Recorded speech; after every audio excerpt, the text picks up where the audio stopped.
Listen, I need to tell you something about humans, and I need you to believe me when I say this because I was there.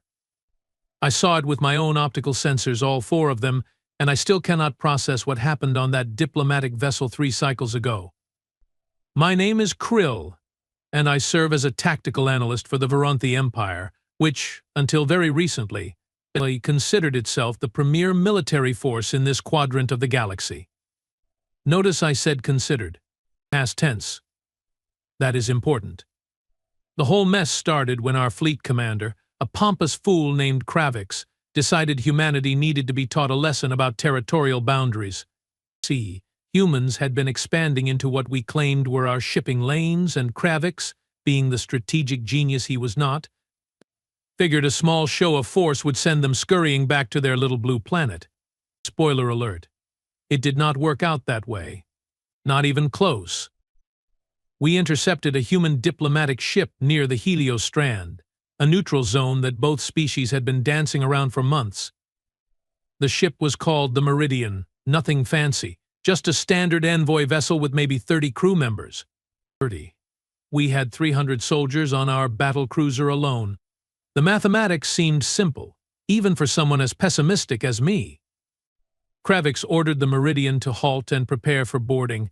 Standard procedure, technically legal under the 18 treaties we had signed, and definitely something we had done 100 times before to other species. Most civilized races comply immediately because, well, look at us. The Varanthi stand 9 feet tall. We have exoskeletons that can deflect most small arms fire, and we have been conquering star systems since before humans figured out which end of a spear goes into the other guy. The human captain, a woman with the ridiculously simple name of Emma Voss, responded within seconds. Her face appeared on our view screen, and I remember thinking she looked remarkably calm for someone whose ship was surrounded by enough firepower to crack a small moon. She had short dark hair, sharp eyes that seemed to catalog everything they saw, and a smile that made my secondary stomach lurch with unease. Varanthi vessel, this is Captain Voss of the Earth Alliance ship Meridian. Before we discuss boarding procedures, I have a question for you. Are you familiar with human recreational activities? Kravix's mandibles clicked with irritation. He hated when other species wasted his time with irrelevant chatter. Your recreational habits are of no concern to the Varanthi Empire. Prepare for immediate boarding, or we will consider your vessel hostile.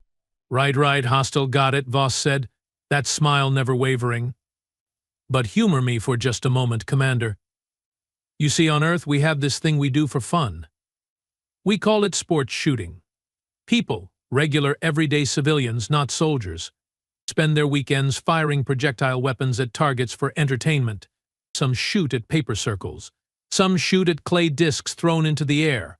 Some shoot at targets 1,000 meters away using scopes and really expensive rifles. Fascinating, Kravix said, his voice dripping with sarcasm. Your species enjoys violence even in leisure. This explains much about your aggressive expansion. Oh no, you misunderstand, Voss continued, leaning forward slightly. It is not about violence. It is about precision, about focus. About the fact that millions of humans, from children to grandparents, spend their free time getting really good at hitting exactly what they aim at. I saw it then. The warning. It was right there in her eyes in the way she emphasized those words. But Kravix, brilliant tactician that he was, completely missed it. He laughed, which sounds like grinding metal when a Varanthi does it. You expect us to fear your civilians with their toys? We are Varanthi warriors. Our soldiers train from hatching until death. Your recreational shooters are no threat to us. Sure, Voss said, nodding slowly. Then you will have no problem with a small demonstration before you board, just to show good faith on our part. You can even choose the target. This is where Kravix should have said no. This is where he should have remembered the 17 other species that tried to intimidate humans and ended up with treaty clauses that made them look ridiculous. But no, Kravix agreed. Fine, he said. Show us your human precision. Sergeant Vrel, take 6 soldiers and approach the Meridian in a boarding shuttle. We will observe this demonstration. Vrel, bless his sensible carapace, looked at Kravix like he had just suggested swimming in acid. Commander, perhaps we should reconsider. The humans have a reputation for unconventional tactics. They have a reputation for being lucky, Kravix snapped. Move. Move. So Vrel and 6 of our best soldiers climbed into a boarding shuttle and began their approach to the Meridian. The shuttle had full shields, reinforced hull plating, and enough sensors to detect a fly sneezing in a neighboring solar system. Perfectly safe. Theoretically. Here is how this will work, Voss said, her image still on our view screen. Your shuttle is approximately 800 meters away from our ship. One of my crew is going to fire a single projectile weapon at your shuttle. Just one shot. You can watch on your sensors. If they miss, you can board us immediately, no resistance. But if they hit, you turn your ships around and we forget this ever happened. Deal? One shot? Kravix was actually amused. At 800 meters? While both vessels are in motion. Captain Voss, our shuttle has advanced defensive shields. Even if your shooter could target us accurately, which I doubt, the projectile would simply bounce off. This is absurd. So that is a yes to the deal? Voss asked. Absolutely. Fire away. I checked our sensors because unlike Kravix, I actually did my job. The Meridian's outer airlock had opened. A single human stood there, wearing what looked like a standard crew jumpsuit and holding what our database identified as a Barrett M10701, a chemically propelled kinetic weapon that fired a .50 caliber projectile. Ancient technology. Primitive. The kind of thing museum curators would find quaint. The human was a tall male, maybe 6'2" in their measuring system, with sandy-colored hair and the casual posture of someone waiting for public transportation. His name, according to our facial recognition software, was Marcus Cole, age 34, listed as an environmental systems technician on the Meridian. Not a soldier, not a guard. A technician who fixed air recyclers and water filters. That is your shooter? Kravix asked, incredulous. That is Marcus, Voss confirmed. He is from a place called Montana. Do you know what they do in Montana, Commander? They hunt. They shoot. They compete in matches where they hit targets the size of your fist from over a mile away, just for fun, just to see who is best. Marcus is not even in our top 100 shooters on this ship. Top 100? I muttered, but Kravix ignored me. Begin when ready, Kravix announced, still chuckling. Marcus raised the rifle to his shoulder. No fancy preparation. No dramatic pause. He simply looked through the scope for perhaps 3 seconds, adjusted his stance slightly, and fired. The sound reached us as data, a sharp acoustic spike on our sensors. The projectile, a small piece of copper-jacketed metal moving at approximately 800 meters per second, crossed the distance between ships in just under 1 second. Our shuttle's shields detected the incoming object and calculated it was too small and slow to be a threat. The defensive systems did not even activate. The bullet punched through the shield emitter housing on the port side of the shuttle like it was tissue paper. What? Kravix stood up so fast he knocked over his command chair. That is impossible. The shields should have. Oh, the shields are still working, Voss said cheerfully. Marcus did not hit the shield generator. He hit the emitter housing, specifically the coolant valve that regulates temperature. Your shields are going to overheat in about 30 seconds. You should probably recall your shuttle before the whole system catches fire. Our sensors confirmed it. Temperature readings on the shuttle's shield array were climbing rapidly. Vrel was already screaming orders to return to the cruiser, and the shuttle was burning its thrusters hard to get back to our hangar bay before something expensive exploded. That was luck, Kravix insisted, his voice rising to a pitch that suggested panic. No one can make that shot deliberately. The angle, the distance, the specific component. Would you like him to do it again? Voss asked. We could have him shoot out your main sensor array, Or maybe one of your communication dishes. Or, and this is my personal favorite, we could have him put a round through the observation window of your command deck. We are, what, 1,200 meters away now? That is an easy shot from Marcus. You would not dare, Kravik said, but his mandibles were trembling. That would be an act of war. Commander, you threatened to board my ship, Voss replied, her smile gone now, replaced by something much colder. You brought 3 warships into a neutral zone and demanded we submit to your inspection. We are way past worrying about who started what. Now, here is the part where I explain reality to you, because clearly nobody else has. She stood up, and even through the view screen she seemed larger somehow. Humans do not have exoskeletons. We do not have natural armor or poison sacs or electromagnetic sensing organs. We are soft, squishy, and compared to most of you out here, pretty weak. So you know what we did? We got really good at killing things from far away. We have been doing it for thousands of years. We have weapons that can hit targets on other continents. We have civilians who shoot competitively with accuracy that would make your military snipers weep. And Marcus? Marcus is just a guy who fixes air, filters, and likes to plink at targets on weekends. This is absurd, Kravik said weakly. You want absurd?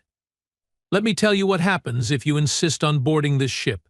You will send your soldiers over. They will be heavily armored, heavily armed, and absolutely confident. And my crew, all 30 of them, will turn your boarding party into a very expensive pile of scrap metal before they make it 10 meters into our corridor. Not because we are soldiers, though some of us are, but because every single person on this ship knows how to shoot. My chief engineer? Regional skeet shooting champion. My navigator? Competed in long-range precision matches for 15 years. My cook? Her hobby is 3-gun competitions. Boss leaned toward the camera. You are not dealing with a species that struggles with accuracy. Commander, you are dealing with a species that finds perfect accuracy boring and invents harder challenges just to keep it interesting. We shoot at moving targets while we are moving. We shoot in the dark using nothing but faint starlight. We shoot at distances where we have to account for planetary rotation. And we do it for fun. I pulled up data on human sport shooting because I could not believe what I was hearing. The numbers were insane. Humans regularly made shots at ranges exceeding 2,000 meters. Their competitive shooters could hit targets the size of a Varunthi eye at 600 meters. Their military snipers held records of confirmed kills at distances that our best marksmen would consider impossible. Commander, I said quietly, she is telling the truth. Human shooting sports are extensively documented. They have entire industries built around recreational marksmanship. The accuracy rates are consistent with her claims. Kravik looked at me like I had betrayed him. Then he looked back at the view screen where Voss waited, patient and confident. What do you want? He finally asked. I want you to leave, Voss said simply. I want you to take your 3 ships and go back to Varunthi space. I want you to file a report explaining how you failed to intimidate a single human diplomatic vessel. And I want you to remember this conversation the next time your empire thinks about testing humanity's borders. And if I refuse? Then Marcus will start shooting, and he will not be the only one. I have 6 crew members positioned at various ports around this ship, all with similar rifles, all with clear lines of sight to vital systems on your vessels. You will not know you are being hit until systems start failing. Your crews will panic. Your ships will be combat ineffective within minutes. And then we will leave. And you will be stuck here explaining to your superiors how you let one small human ship cripple 3 Varunthi warships without firing a single energy weapon. The bridge was silent except for the ambient hum of our systems. I watched Kravik's mandibles twitch as he ran through calculations, scenarios, pride versus pragmatism. He was an idiot, but he was not suicidal. We will withdraw, he said finally, each word sounding like it caused him physical pain. Smart choice, Boss said. Oh, and Commander. When you file your report, make sure you mention that Marcus is not even our best shooter. That honor goes to my communications officer, Lieutenant Rivas. She holds the ship record for cold bore shots. Marcus is maybe number 7 on our rankings. Thought you should know. The view screen went dark. Kravik stood there, staring at the empty screen like it might offer him some excuse, some explanation that would make this less humiliating. It did not. Sir, Brel said carefully. Orders. Withdraw, Kravik said. All ships, set course for home. As we pulled away from the meridian, I kept our sensors locked on the human ship. Marcus was still standing in the airlock, rifle now resting casually across his shoulders, watching us leave. He waved. Actually waved at us, like we were neighbors departing after a pleasant visit. Krill, Kravik said without looking at me, this information does not leave this bridge. If anyone asks, we decided the diplomatic situation did not warrant further action. Of course, sir, I lied, because I knew, even if Kravik's did not, that every ship in the fleet would hear this story within days. News like this travels fast, especially when it is funny. The trip home took 6 days. 6 days of Kravik's brooding in his quarters while I dug deeper into human culture, trying to understand what we had stumbled into. The data was fascinating and terrifying in equal measure.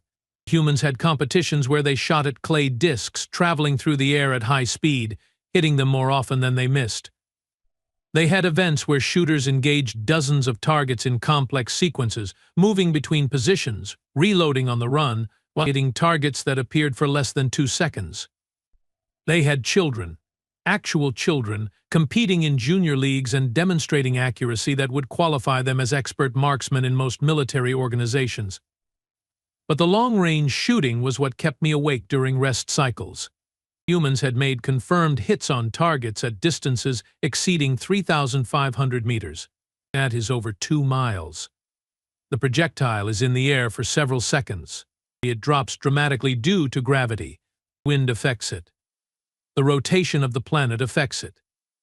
And humans could still hit human-sized targets at those ranges. Not every time, but often enough that it was not considered miraculous. I found footage of something called the King of 2 Miles competition, where humans gathered in a desert to shoot at targets that were, as the name suggests, 2 miles away.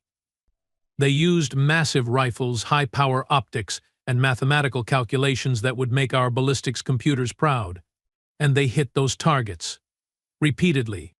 There were videos of people called long-range hunters who stalked animals across vast distances and took shots that required them to account for dozens of variables. There were military snipers with records that read like fiction. There were amateurs who spent their weekends punching holes in targets at ranges where most species would need energy weapons to be effective. Humans had turned long-distance accuracy into an art form, a science, and a sport. They competed for prizes. They wrote books about technique. They built entire cultural traditions around the skill of hitting distant targets with primitive kinetic weapons.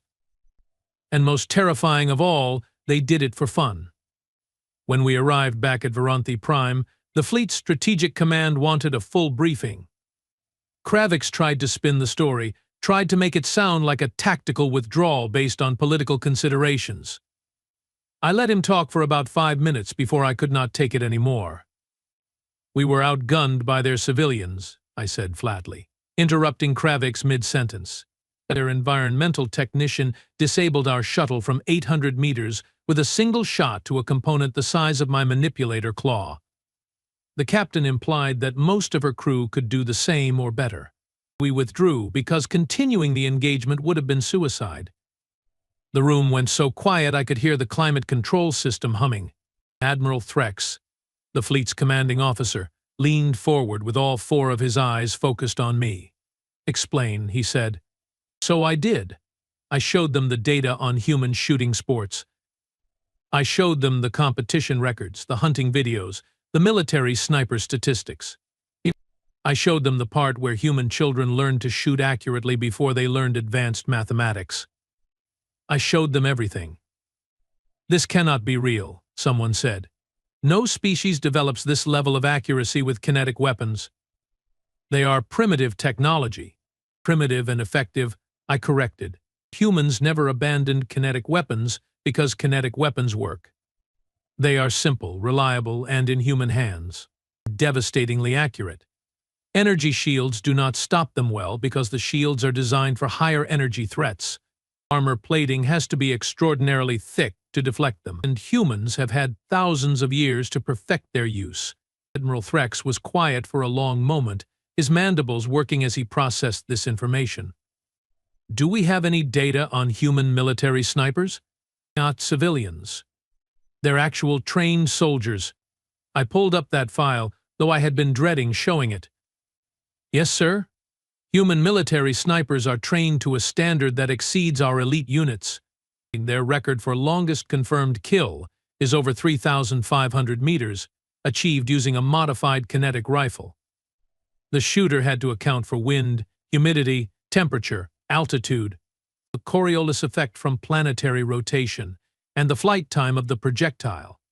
They made the shot successfully. That is impossible, someone insisted. That is verified, I shot back. Multiple witnesses, video footage, trajectory analysis. The human did not just make the shot. They made 5 shots in similar conditions during that engagement, hitting 5 different targets at extreme range. And they are not unique. Humans have dozens of snipers with similar capabilities. The room stayed quiet as everyone absorbed this. Finally, Threx spoke again. What are the implications for ground combat? Catastrophic, sir, I said, and I meant it. In any ground engagement against humans, we have to assume that any human civilian could potentially be an expert marksman. Their soldiers will be even better. They can engage our troops from ranges where our weapons are ineffective. They can hit specific components on our equipment, disabling vehicles and gear with precision shots. They can operate in conditions we would consider too dark or too distant for accurate fire. And they can do all of this using weapons so simple that they manufacture them in massive quantities. They have been hiding this capability, someone said. No, sir, I corrected again.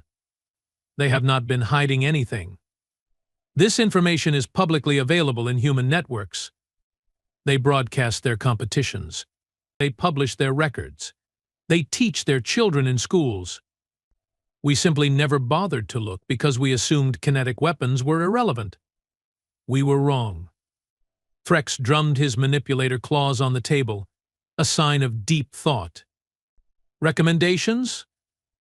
Do not fight humans on the ground unless absolutely necessary, I said immediately. If ground combat is unavoidable, engage at close range where their long-distance accuracy advantage is minimized, use overwhelming numbers, and accept that casualties will be significantly higher than any models predict. Also, never assume a human is not dangerous just because they are a civilian. Their entire culture is built around recreational marksmanship. This is insane, Kravix muttered. This is humanity, I said. A species that took one of the simplest weapons in the galaxy and became so proficient with it that they turned accuracy into entertainment. They compete to see who can be more precise. They invent harder challenges because being able to hit a target at 1,000 meters is too easy. They are soft. They are weak. They lack natural weapons or armor. So they made sure that they could kill you from a distance where you cannot even see them clearly. Threx stood up, signaling the end of the meeting. I will be briefing the Imperial Council on this matter. In the meantime, all fleet commanders are hereby ordered to avoid confrontations with human vessels unless explicitly authorized by my office. Kravix, you are reassigned to logistics. Twill. You will compile a comprehensive report on human kinetic weapons and marksmanship for distribution to all military units. Dismissed. As everyone filed out, I stayed behind, still staring at the data on my tablet. Humans. Soft, squishy humans who could barely lift half what a Varunthi could carry. Humans who needed environmental suits on most worlds. Humans who were younger than most galactic civilizations by thousands of years. And humans who could shoot the eye out of a target at 1,000 meters while eating lunch. We had been so focused on their ships, their industry, their diplomatic maneuvers that we completely missed the most obvious threat. Humans did not need advanced energy weapons or quantum disruption fields. They had something better. They had millions of civilians who spent their leisure time practicing to kill things very far away with incredible accuracy. I thought about Marcus again, that environmental technician with his ancient rifle and his casual wave. How many humans like him were out there? How many farmers and engineers and teachers and doctors who could make impossible shots look easy? How many children learning to shoot were the next generation of nightmare fuel for any species stupid enough to face humanity on the ground? The answer, I realized with a sinking feeling in both stomachs, was millions, possibly hundreds of millions. And they did it for fun. So here is the thing about being the guy who tells an entire military empire that they have been completely wrong about their threat assessment. Nobody likes you. At all. For the next 2 months, I became the most unpopular analyst in Veronthi space. Officers avoided me in corridors. My reports got filed under unfortunate truths that we would rather ignore. And Kravix, from his new position in logistics, sent me anonymous messages suggesting that my analysis was overblown, exaggerated, and possibly treasonous. Fun times. But then the Caldrith incident happened, and suddenly everyone wanted to talk to me. The Caldrith are, or I should say were, a mid-tier aggressive species that controlled about 15 star systems through a combination of bullying and strategic piracy.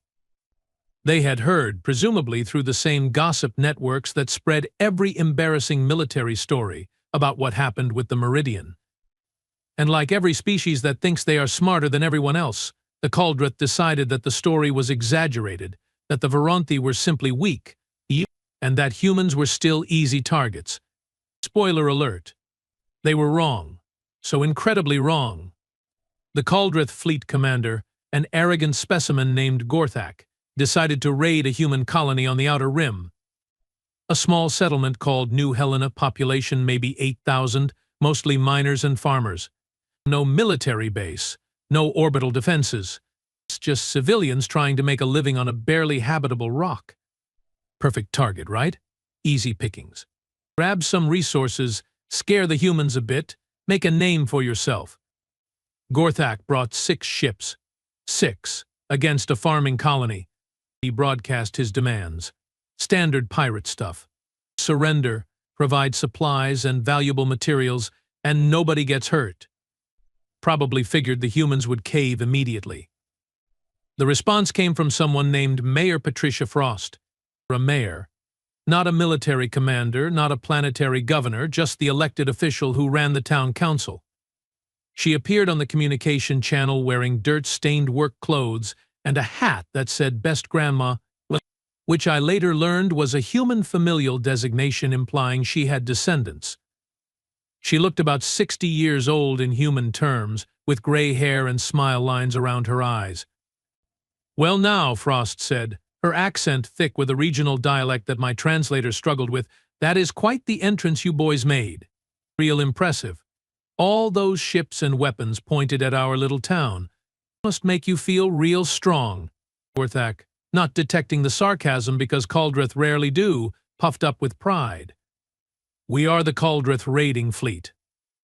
You will comply with our demands or face destruction." "Uh-huh," Frost said, nodding slowly. "And what exactly do you think you are going to destroy? Our mining equipment? Our grain silos? The community center where we have bingo on Thursdays? Go ahead. I am sure that will make you real popular with whatever market you sell stolen goods to. Nothing says premium merchandise like wheat, contaminated with explosive residue. You mock us?" Gorthak's crest flared with anger. "I am trying to help you, sweetie," Frost replied. "See, you clearly did not do your homework before coming here. This is a human colony, specifically a human colony settled primarily by folks from Montana, Wyoming, and Alaska. You know what people from those places do? They hunt. They shoot. They live in areas where the local wildlife can absolutely kill them, so they learn to shoot straight and shoot fast from about age 10 onwards. Old female, Your threats are empty, Gorthak said. You have no military presence. Our sensors detect no orbital weapons. You are defenseless. Frost smiled. And I am not ashamed to admit that even through the recorded footage, that smile made my carapace itch. No military, that is true. No orbital weapons, also correct. But honey, you are about 1,800 meters above our town. Do you know what that distance means to people who hunt elk in the mountains? It means you are close. Real close. Almost insultingly close. You would attack warships with hunting weapons? Gorthak laughed, which sounds like grinding rocks when a Caldreth does it. Your primitive projectile weapons cannot penetrate our hulls. Do not need to penetrate your hulls, Frost said, her voice pleasant as if discussing weather. You just need to hit your external sensors, your communication arrays, your shield emitters, your weapon targeting systems, and oh, those nice big engine ports you have pointing down at us. All external, all vulnerable, all very hittable from this range. You are bluffing. Tell you what, Frost said, pulling out a small communication device. Mr. Gorthak, how about a demonstration? I am going to call my neighbor, Bill Hutchins. Bill is 72 years old, retired, spends most of his time fishing and watching his granddaughter. Bill, you there? A male voice came through, older, gravelly. I am here, Patty. Got my 300 Win Mag set up on the roof like you asked. Got a real nice view of that center ship. The one with all the fancy antenna clusters. That is perfect, Bill. Can you hit one of those antennas for us? Just to show our guests what New Helena hospitality looks like. Which one you want? Bill asked, and he sounded genuinely curious, like someone might ask which flavor of pie to serve. Surprise me, Frost said. 3 seconds later, one of the communication dishes on Gorthak's command ship shattered. It just exploded into fragments. Not from an energy weapon, not from a missile. And from a single kinetic projectile fired by a 72-year-old retired fisherman from his roof. What? Gorthak stared at his sensors. How? That is one, Frost said. Now we have about 200 people in this colony who can make that same shot. Some are better than Bill. My granddaughter Emma, she is 14. She took second place in the junior long-range competition last year. She has got her rifle set up at the school. Probably aiming at your port-side shield emitter right now. Then there is Jacob Miners. He used to be a hunting guide before he moved here. Jacob can hit running caribou at 600 meters in a snowstorm. Your ships are not moving and there is no weather. This is like a practice session for him. I watched this recording in Admiral Threx's office along with about 30 other senior officers. Nobody was laughing. Nobody was even breathing loudly. You cannot possibly coordinate enough shooters to threaten my entire fleet, Gorthak said, but his voice had lost its confidence. Watch me, Frost said, and she raised her hand. The next 15 seconds were the most beautiful and terrifying display of coordinated civilian marksmanship ever recorded. 213 shots. I counted them on the audio analysis. 213 individual kinetic projectiles launched from 213 different locations across the colony, each aimed at a specific target on the Caldreth ships. The results were spectacular. Every sensor cluster on every ship took hits. Communication dishes shattered. Shield emitters exploded as cooling systems ruptured. Weapon mounts sparked as targeting lenses cracked. One ship lost 3 of its 6 engine ports when bullets punched through the protective cowlings and damaged internal components. And the Caldreth could not even return fire effectively because their targeting systems were offline. Stop! Stop! Gorthak was screaming now. Cease fire. We have ceased, Frost said calmly. For now. But Mr. Gorthak, you need to understand something. This was us being gentle. We aimed at equipment. If you make us shoot again, we start aiming at life support systems, at fuel lines, at anything that makes your ship stop working. And unlike you, we do not miss. Ever. So here is what is going to happen. You are going to turn those damaged ships around. You are going to limp back to whatever hole you crawled out of. And you are going to tell everyone you meet that New Helena is off limits. You are going to tell them that humans shoot back. And you are going to do it right now, or my granddaughter is going to put her next round through your bridge window, and we will see how well Caldrith breathed vacuum. This is piracy. Gorthak sputtered. You cannot threaten military vessels. Honey, you came to rob us, Frost said, her voice hardening.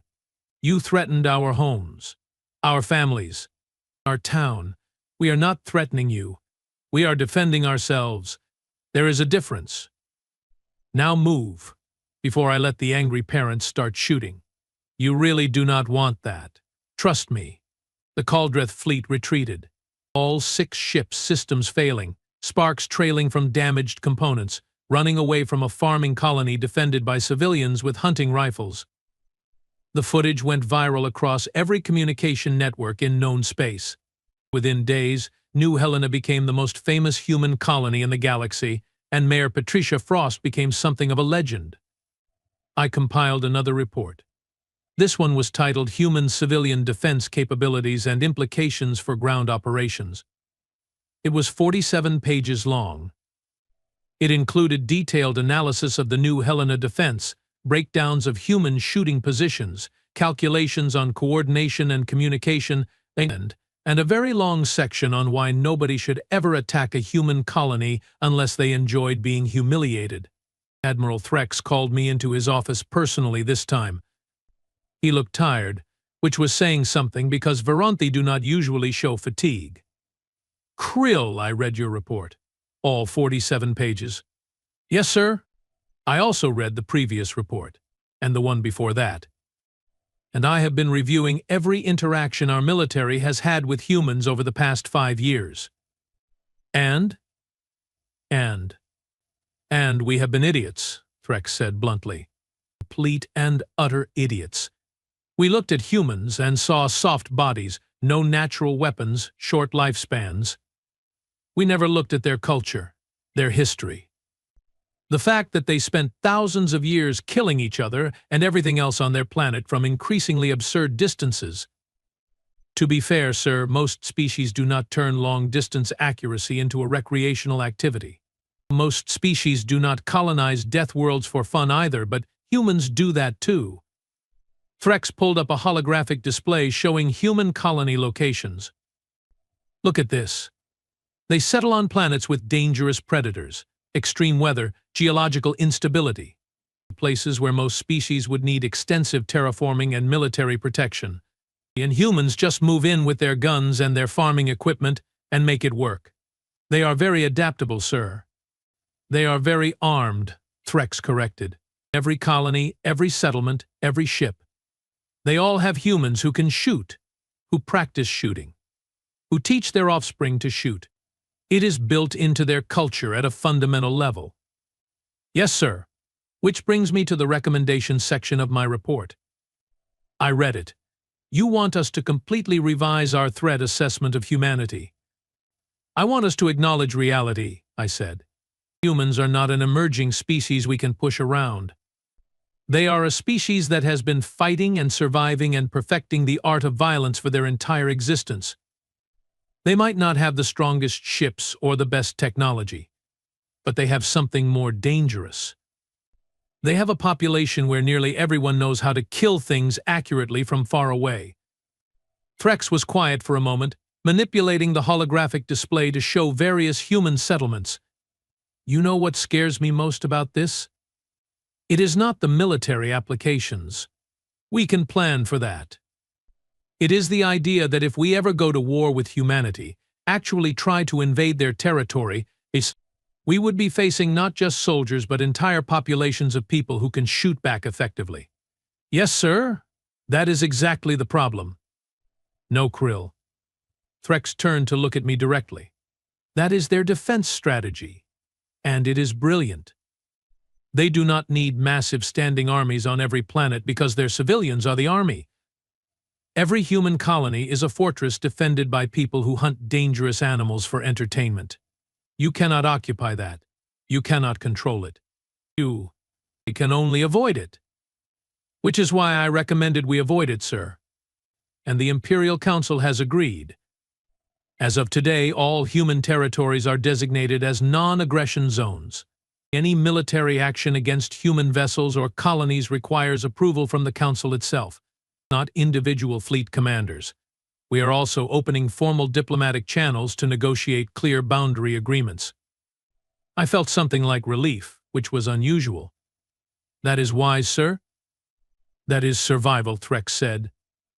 The Caldrith are already facing consequences. 3 other species have filed complaints about their aggressive actions, and 2 of their neighboring systems have closed trade routes. Gorthak has been removed from command and is facing tribunal. Nobody wants to be the next idiot who picks a fight with humans and loses to grandmothers with hunting rifles. Sir, if I may ask, what changed? Why is the Council taking this seriously now? Threx pulled up another file, this one marked classified. Because we got intelligence on human military training. Real military, not civilians.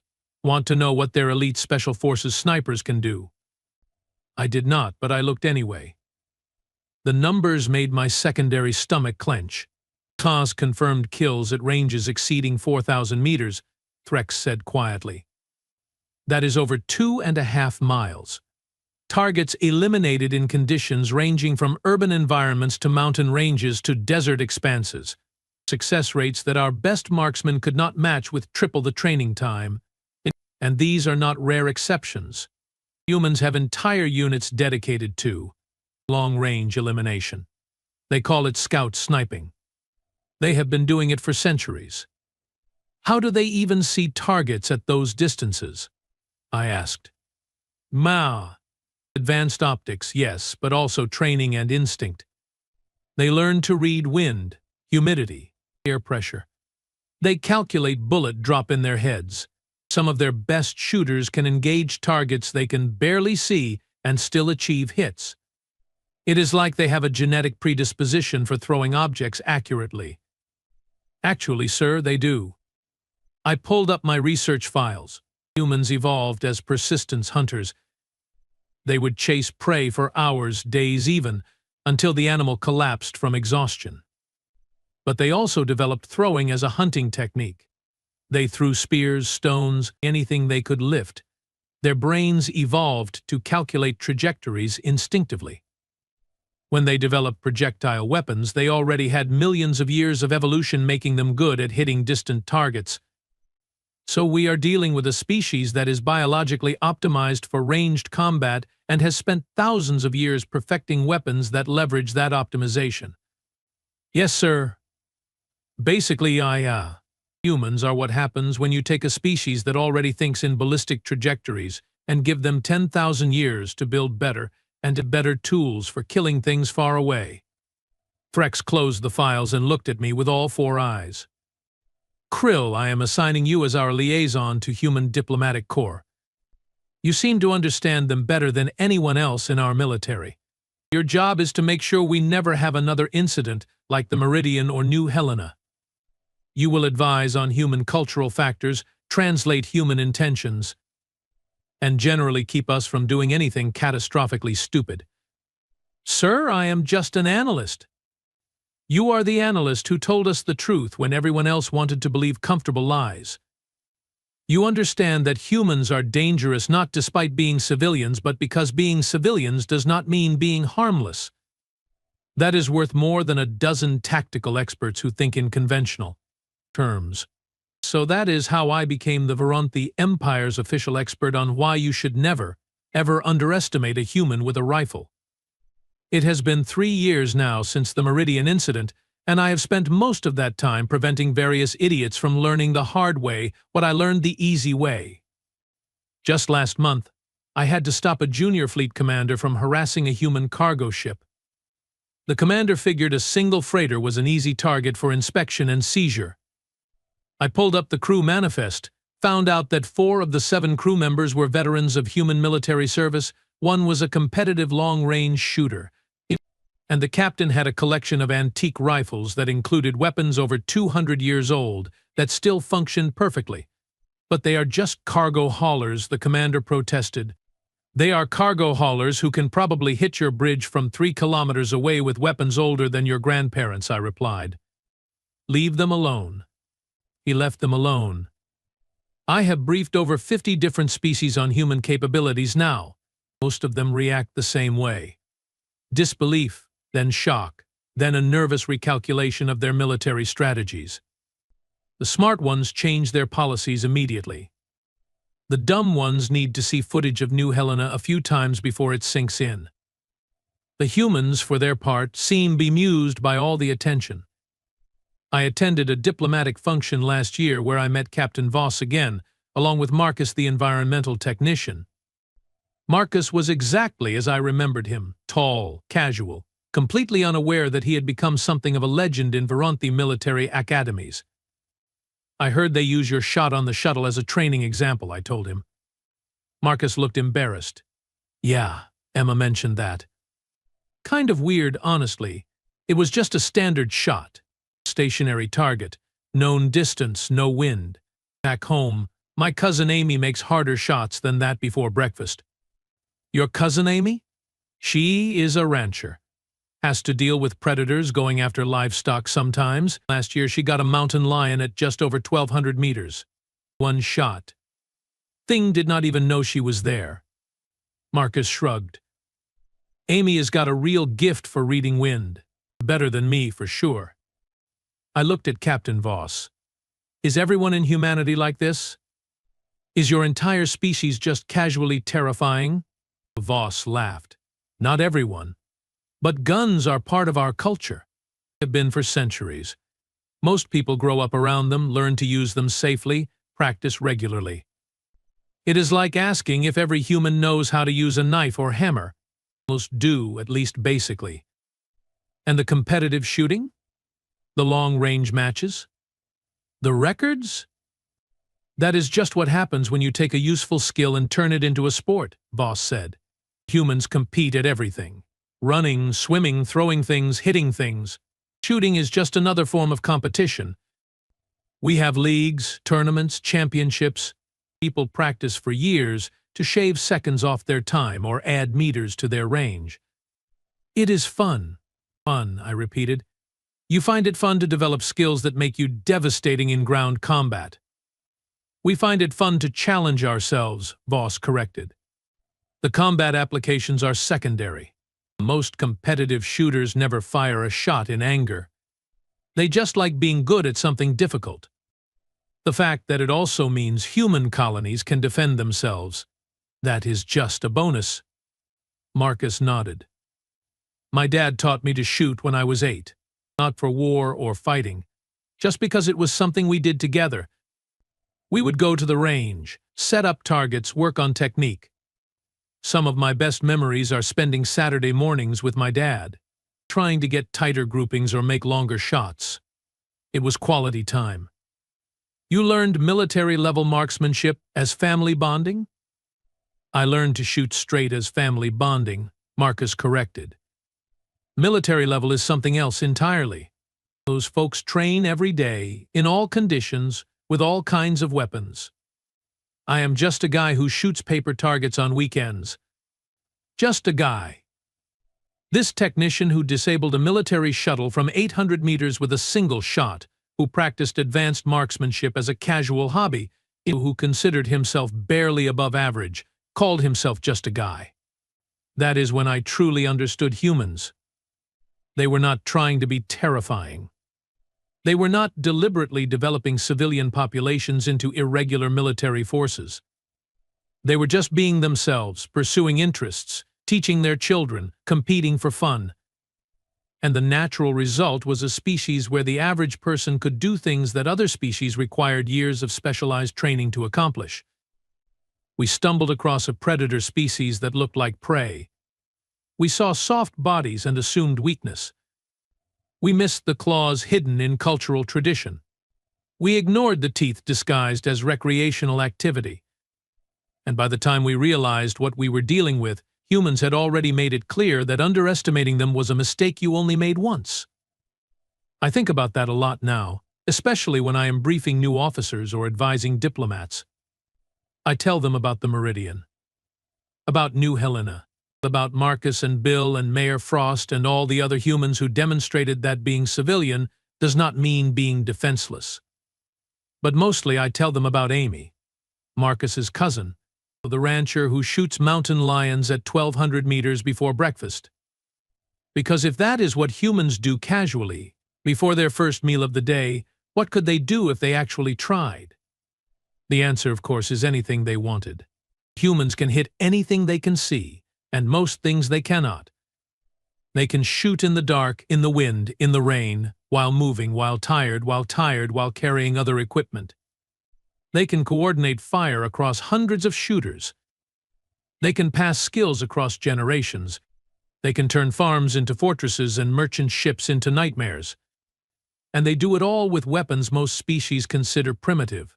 Simple tubes, chemical propellant, metal projectiles. Technology that has barely changed in its basic function for over 1,000 years. But in human hands, with human eyes, guided by human instinct and centuries of practice, those primitive weapons become instruments of terrifying precision. So when people ask me now which human is your sniper, which one is the dangerous one, which one should we watch out for? I tell them the truth that Captain Voss told Commander Kravix 3 years ago. They pick any civilian. They do not miss. And they really, truly, honestly do not. I have seen the footage. I have run the numbers. I have interviewed the victims and studied the techniques. Human accuracy with kinetic weapons is not exaggerated. It is understated. Because for every Marcus who makes an impossible shot, there are 10 more humans who could have made it just as easily. And for every Mayor Frost coordinating civilian defense, there are 100 colonies with similar capabilities. And for every Bill shooting dishes off warships, there are thousands of grandparents teaching grandchildren how to hit targets at ranges most species consider impossible. Humanity's greatest weapon is not their ships, or their technology, or their determination.